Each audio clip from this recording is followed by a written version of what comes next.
আসসালামু আলাইকুম। আশা করি ভালো আছেন। আজকে আমি আসছি হাঁটতে হাঁটতে মুরাদপুর। আপনারা দেখতে পাচ্ছেন এখানে অনেকগুলো বিল্ডিংস।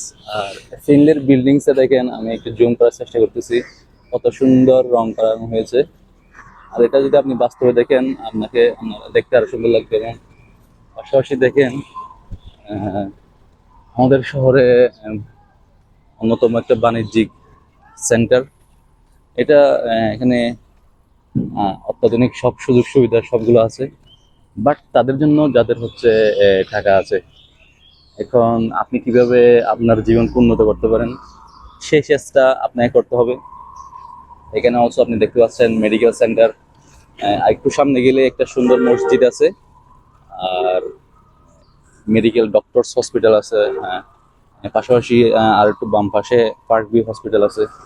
অ্যান্ড আপনি যদি এই ফজরের সময়টাকে কাজে লাগাতে না পারেন, তাহলে অনেক কিছুই মিস করবেন। এবং জীবনটাকে উন্নত করার জন্য যেই চেষ্টা আমাদের থাকা দরকার, যেই সময় আমাদের থাকা দরকার, আমরা কিন্তু সেই সময়টা পাবো না যদি আমরা এই ফজরের দীর্ঘ সময়টা ঘুমিয়ে কাটিয়ে দিই।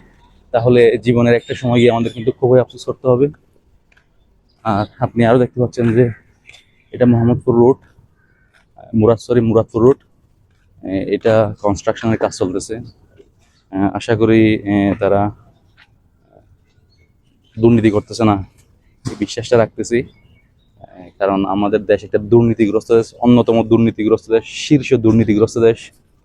এই দেশের শুধু ইমপ্রুভমেন্টই হচ্ছে না এই দুর্নীতির কারণে, অনৈতিকতার কারণে, না তাদের অসৎ উদ্দেশ্য। তারা জনগণের টাকা খেয়ে দেওয়ার ইচ্ছে শুধু তাদের। জনগণের কল্যাণ তারা দেখতে পারে না, সাধারণ মানুষের ভালো তারা দেখতে পারে না। যাদের টাকা আছে শুধু তারা টাকা বলা হচ্ছে, আর যারা দরিদ্র অসহায়, তাদের কিছুই নাই, তারা দুই বেলা ভাতও খেতে পারে না ঠিক মতো। এই হচ্ছে আমাদের বাংলাদেশের অর্থনৈতিক অবস্থা। আপনি দেখতেছেন এখানে অনেকগুলো ব্যবসা প্রতিষ্ঠান আছে। এবং আরেকটা বিষয় দেখেন, 21 হসপিটাল। অনেকগুলো বিষয় আছে এখানে। এখানে একটা ব্যবসা প্রতিষ্ঠান দাঁড় করানো অনেক কঠিন ব্যাপার, এখানে অনেক প্রতিযোগিতা। যদিও আপনি দেখেন ফজরের মধ্যে এই রাস্তাটা এরকম খালি দেখা যাচ্ছে। একটা বিষয় আমাদেরকে চিন্তা করতে হবে, এই শহরের প্রত্যেকটা রাস্তায় এমন জনবহুল রাস্তা যেখানে আপনি 8টা 9টার দিকে হাঁটার জায়গা পাওয়া যায় না। এই ফ্রেশনেস তো দূরের কথা, এখানে অক্সিজেন অনেক দূষিত হয় এই যানবাহনের ধোঁয়ার কারণে।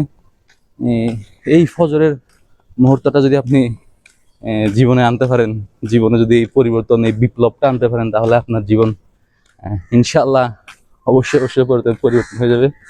এবং দেখেন আমাদের শহরের সৌন্দর্য। মার্শাল্লাহ, এখানে কিন্তু অনেক গাছপালা আছে। আমি যে রুট আসছি, অবশ্যই আজকে প্রথম।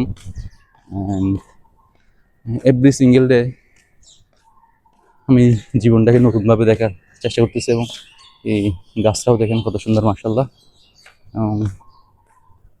আমাদের পরিবেশটাকে সুন্দর করার জন্য গাছের ভূমিকা অপরিসীম, কিন্তু আমাদের শহরে তেমন একটা গাছ নেই বললেই চলে।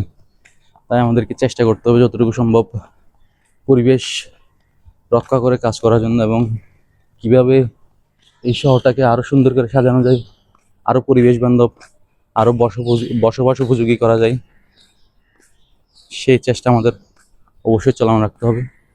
আজকে অনেকক্ষণ কথা বললাম, আমি আরো হাঁটার চেষ্টা করব।